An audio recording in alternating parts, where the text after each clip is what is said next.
All right. Good morning, everybody. I apologize a bit for the voice. I've had some throat issues, so let me know if everything gets crackly. Today, we're going to be kicking off our May enforcement and regulatory update. We're going to be looking at some of the recent enforcement action by EPA and a variety of issues around toxic chemicals, TRI reporting, wastewater and stormwater discharges, Clean Air Act violations to give you a synopsis over the past 30 days. We're also going to touch a little bit on some of the recent developments on the regulatory side too, just to keep things top of mind and share a perspective of what I'm hearing in the industry from others, especially around environmental justice, as there's been a bunch of funding and a lot of news paid to that. As a reminder, please submit any of your questions in the chat panel, and we'll send out a copy of this recording and slides afterwards. So for those of you that don't know me, I'm Ryan Janik. I'm one of the co-founders here at Mapistry. My background is from the environmental engineering side of things, and as I'll share a little bit today, is I've experienced some of these scenarios that we come into around TRI reporting, air emissions reporting, et cetera. So speaking from previous experience on some of this stuff, but I started Mapistry about 10 years ago to really solve the environmental compliance and data challenges that a lot of folks like you and the audience have. So quick overview of Mapistry. We're an environmental compliance software platform, and what's really unique about us, and something I can share at the end too, is we take not just compliance calendar items like tasks or mobile app inspections, but we take it further from the mapping components to the environmental data side. It's truly one platform to pull an entire environmental program into one place so you can really understand what is going on and see the linkages between the different parts of your program. And that includes not just the data you're collecting, but the people involved with it, whether it be a plant manager, an environmental manager, or the executive team making decisions around where to prioritize spending or reduce risk. So quick update on the regulatory side. One of the things PFAS, I mean, just, we run an annual conference. This has been a consistent topic. People kind of roll their eyes at this point when we hear about like, oh, another PFAS update. But just this is a quick synopsis of where we're at over the past year or so. So for CERCLA, a couple of substances have been designated as hazardous substances. That was proposed in the fall of last year. It is supposed to be final in August of this year, but everything that I've seen has said that it's likely to get blocked due to litigation, so the timing of that may change. The other thing is Clean Water Act, and we'll touch on Clean Water Act and PFAS as one of our enforcement examples in a little bit. But EPA initiated some new rulemaking around effluent limitation guidelines, especially for landfills, because of the presence of PFAS in landfill leachate. They're studying the textile mills category.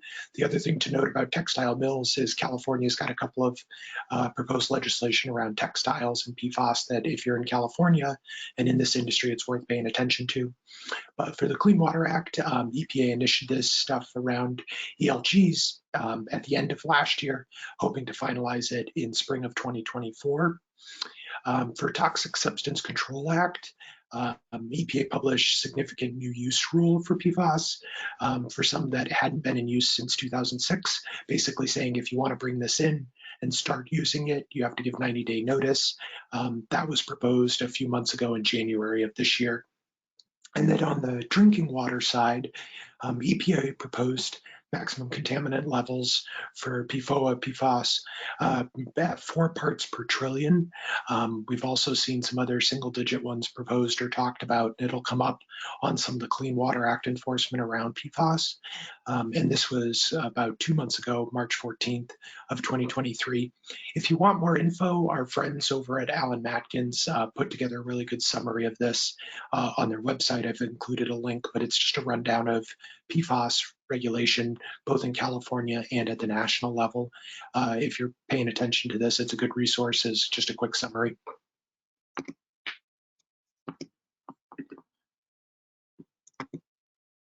So another thing that came up, I was at an industry meeting on the past last week. One of the things we were talking about was what's been the impact on the from environmental justice, both from like executive orders. Biden's put out a bunch of them. One of the most recent, April 21st, directing federal agencies around environmental justice. But we saw with a lot of the funding bills over the past couple of years, a very large percentage of funds going to environmental justice initiatives. So we were talking from an industrial side, what's been that impact? Have we really seen that play out? And not so much at a federal level. A lot of the folks in industry have seen it play out much more at a local or a state level, where potentially permits get held up because of that, or additional review processes. One of the things at a federal level was DOJ just published on May 5th their fact sheet looking at 1 year of DOJ Environmental Justice Department. They really touted Jackson, Mississippi, and the drinking water there as their highest profile project. My read on it is still very, very early from a DOJ perspective. Most of what they were touting was, that the 94 U.S. Attorney's Office have a prosecutor as an environmental justice kind of point of contact coordinator. A lot of what they listed was around starting task forces, joining other task forces, training. So a lot of foundation building. It'll be really interesting to see where this goes from a DOJ perspective. It was one of the concerns with Biden taking office is with the creation of a special unit around environmental justice at DOJ on top of the environmental department already there, natural resources, would that add an extra dimension? Would they pursue additional cases? And from even this fact sheet, but also talking to folks in the industry, we really haven't seen it at a federal level. It's been more at a local and state level. So it'll be interesting to see how this continues and builds on this like training task force development. One of the first enforcement cases over the past 30 days that we have, some info on at a federal level, this was a Clean Air Act violation. It's a chemical plant in South Carolina, almost $4 million from between $750,000 on penalties, $3 million on leak detection, really looking at HAPs and the impact of them on the environment. One of the interesting things that stood out to me when looking and reading through both the complaint and the consent decree is a lot of this stuff is from 2015, definitely a long time coming. Given my own experience in these, is like the cases kind of slowly build, but it's something to pay attention to, especially as you look back on maybe previous complaints or inspections. Is there anything related to PFAS, to HAPs that could creep back up into potentially enforcement action at the EPA level? They originally came, and the original complaint was for both air and wastewater. And the interesting thing was the wastewater stuff was pretty extensive in the original complaint. I didn't see it in this latest consent decree. It was really focused on the HAPs and the air, which continues a trend, with the focus on climate change, greenhouse gases, and looking at air issues. But I would pay attention to it if you've got any older kind of complaints, inspections, especially around PFAS. We see that as a big trend, and we'll share more later. Especially if you're in any of those categories, they're kind of looking at whether it's electrical manufacturing, textiles, landfills, anything they've already identified as PFAS, looking back at that from a water side. On the air side, this was really enforcement action around lack of documentation, lack of repairs and testing for leaks. So pretty extensive requirements on basically fixing that from both a documentation standpoint, but also a repairs, equipment, testing standpoint. And a reminder that we're about a month and a half out from TRI reporting. And this was in 6 companies in New England, variety of industries, everything from paper products on to a number of different other ones. The penalties were 40K to 100K, really covering either 2020, 2019, or both years for TRI reporting. So reporting violations for not submitting on time or not submitting until they got enforcement action. This is something near and dear to my heart. And from the software side, as an environmental engineer, I remember getting like last minute, mid-June, the box of papers of waste manifests and sampling data for wastewater discharges dumped on my desk, and like, quick, we got to file this DRI report, go sort it out. Combing through all these spreadsheets that had been like manually entered from waste manifest data. This is a great example of two things we're solving for at Mapestry, and personally is compliance calendars to know that this is coming up, to be able to route it to the right people, either externally as a consultant or internally in your EHS teams. So one of the things on the software side is compliance calendars. This always comes up with GRI reporting because there is, there's a pretty hard deadline and penalties associated with it, as we're seeing in this. The other thing is the data side.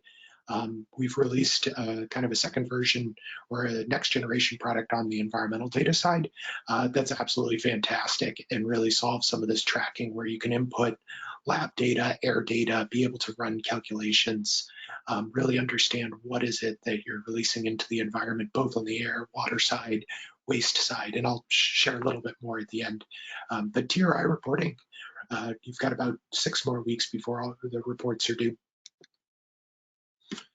So the other thing, and this is really interesting, this is the first federal action on the Clean Water Act around PFAS. Chemical plant in West Virginia, they were operating under a 2018 NPDES permit. They looked to add exceedances. I believe they may have even gone back as far as 2008, looking at water data. But one of the examples was in 2019. 38,000 parts per trillion. The permit had a discharge limit of 1,400 parts per trillion. And if you remember earlier around the drinking water, they're trying to get it down to 4 parts per trillion for some of these compounds. I saw referenced here that for this specific one, they were looking to get it to 5 single digit. It's just a huge impact and something we're tracking pretty closely because as PFAS becomes more prevalent, the impact on your NPDES permits, and we'll see where it actually comes out. Another reminder is like there's other emerging contaminants to pay attention to, both from a wastewater and stormwater side. We saw this with some webinars we've done with Washington State and other states on what other emerging contaminants they might put in permits. But the PFAS issue, this first federal action, I haven't seen any penalties associated with this yet, but they were required to put together a sampling plan for not only process or wastewater discharges, but also stormwater, updating management plans, SOPs, process diagrams for their discharges, looking at SWIPs and updated SWIPs. So if you have any concerns, any exposure on the PFAS side, it's not just a wastewater process water issue, it's really a stormwater and wastewater issue. We're seeing this much, much more. So there's the EPA required not only sampling plans, process and SOPs, and then ultimately it'll be treatment plans around PFAS and how to deal with it in both the wastewater and stormwater side of things. So something to pay attention to. I put a couple of links around this. Other things to note, this company in particular has $4 billion set aside in escrow for liabilities related to PFAS. They are a chemical manufacturer, so much more directly linked to them, but something to think about on the liability side. The other thing to think about is what is your corporate kind of defensive framework policies around this, and looking at wastewater, stormwater sampling. One thing to think about, and in talking with other folks in the industry, both in the building materials and the food and beverage, is thinking about what does your incoming water contain, and do you need to be documenting that so that if you ever get in trouble later for this or people make claims against it, showing that you're not adding to the levels of PFAS in the water because it's so ubiquitous. We see it on the intake side too, so something to think about. The same thing for thinking about water and PFAS with TRI reporting. It's come up for other folks in the industries. So something to think about is like, what's your intake water? Do you have to be sharing that for TRI reporting? Because so many of these compounds have been added to that. So a couple things to think about is, what do you do for reporting? What do you do for like internal policies? And what kind of data are you collecting and managing internally to potentially ward off future litigation or enforcement actions? And if you want a little bit more on this and to get a synopsis of what like the other folks in the industry are doing, feel free to reach out, and happy to chat about environmental data strategies around PFAS, both water, but also elsewhere too.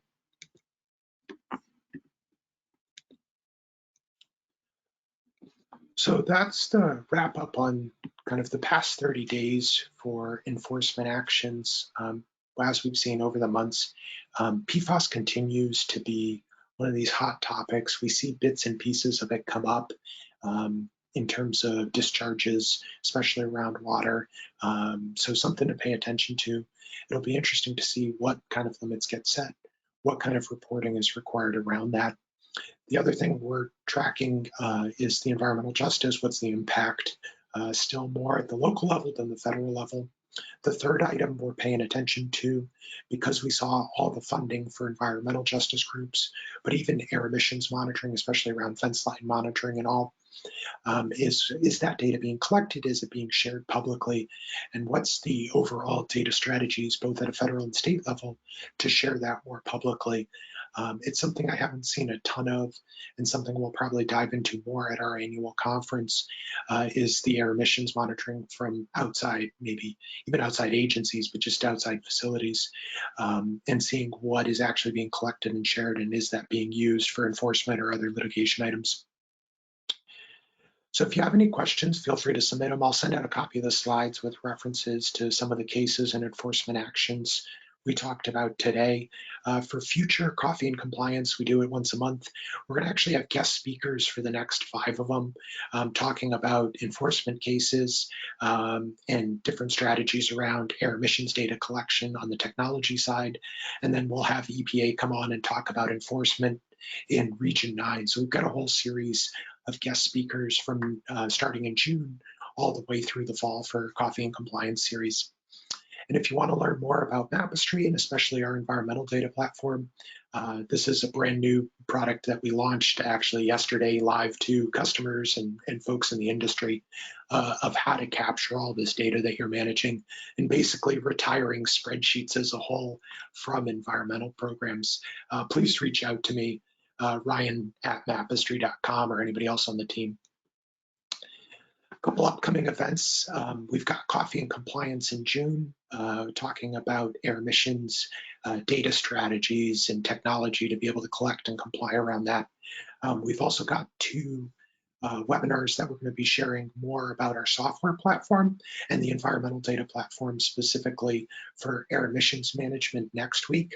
And I'll put links in the follow-up email to folks. And then our waste management webinar of how to take all that manifest data you're getting, maybe exporting it from your Safety-Kleen or another waste hauler, and what do you do with it? How do you manage it? How do you check against generator status? Or how do you just classify it as non-haz, has, recycle, use it for sustainability reporting? So we've got a couple webinars showing how our environmental data platform can be used for that. And then the other things, we do a bunch of in-person events, but if you're in the San Francisco Bay Area, we'd love to have you out to our environmental data platform launch party on June 15th. Just let me know and I can get you an invite to that. And then our annual environmental summit will be in San Diego in September with a whole host of guest speakers covering regulatory issues, enforcement actions, defensive strategies, internal policies, program best practices, and of course, technology.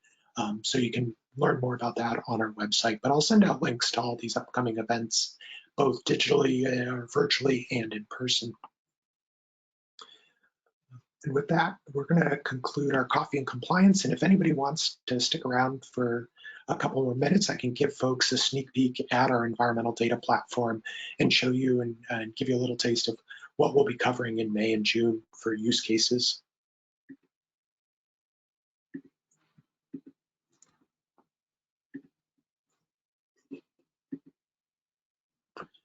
So for folks that want to stick around, I'm going to spend maybe 2-3 minutes and just give you a quick snapshot of our platform.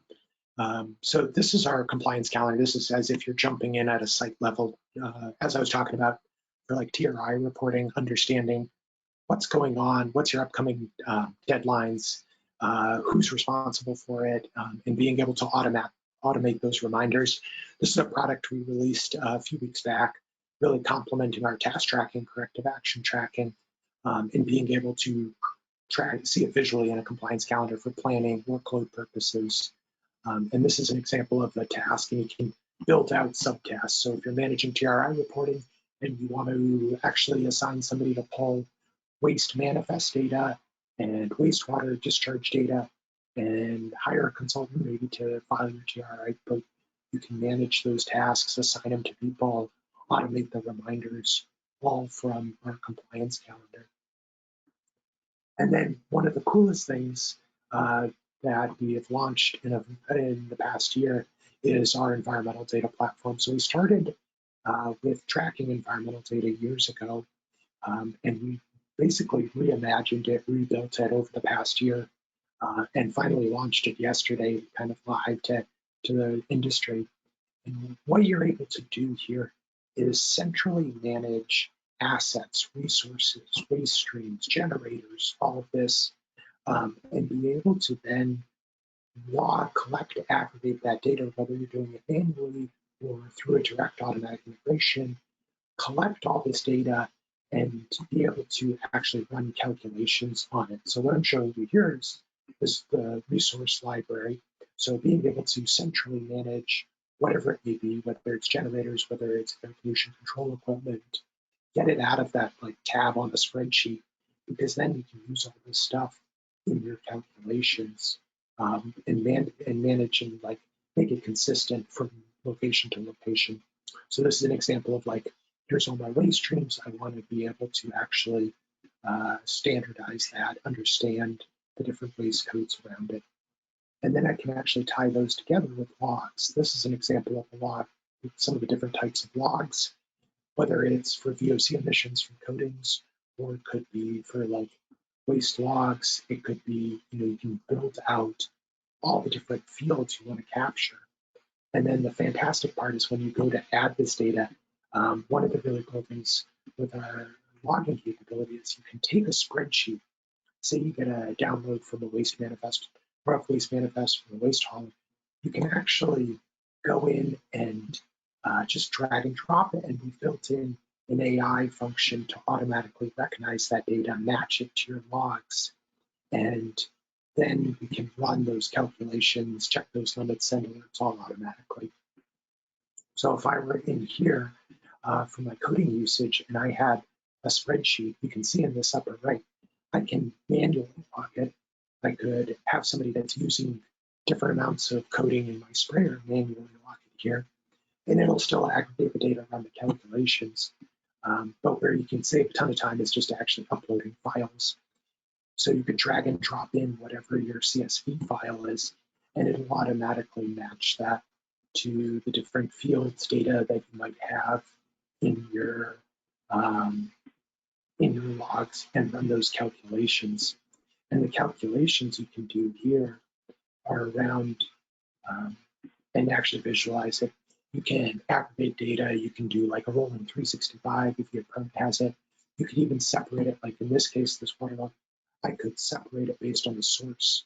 So if you have to do sustainability reporting on water usage, you could start capturing that data, drag and drop a giant spreadsheet in, and then actually categorize it by the type of water that you've got there. The same with waste types. It could be HAPs versus VOCs. You could be running like zinc amounts coming out of air streams versus water streams versus waste streams, and actually looking at those amounts in the different streams. So super cool, super powerful tool for a variety of different media types. And really our goal is to get out of spreadsheets completely for environmental programs and centralize your entire environmental program so you can actually aggregate this data, automate it, visualize it, send alerts, those type of things. So super quick demo, something I'm very excited about, the team's very excited about. If you want to see more and a way better demo, I kind of went off script here to show you all that wanted to stick around. But if you want to see more, next week we're going to be talking about air emissions and how to specifically use this for air emissions. And then in June, we'll be talking about it for waste. If you have a use case that you wanted to see or talk about more, please reach out to us and we're happy to chat about it. But it's something that is, I think, a long time coming for the industry to get out of those messy spreadsheets. Because I certainly felt the pain as like a junior engineer getting this messy spreadsheet where you don't know where the numbers came from. You have to manually punch in all the data to do an air emissions report, and it's often a mess. You can't really trace it, and it doesn't run automatically. You don't get the advantages of AI on like automatically recognizing the data you're inputting, and you don't get the ability to create these views and alerts that help you actually comply with the program. So please feel free to reach out. Thanks all for sticking around. I see a number of you stuck around for my off-script demo of the environmental data platform. But thank you all for coming out, and hope to see you at one of our future webinars or events here.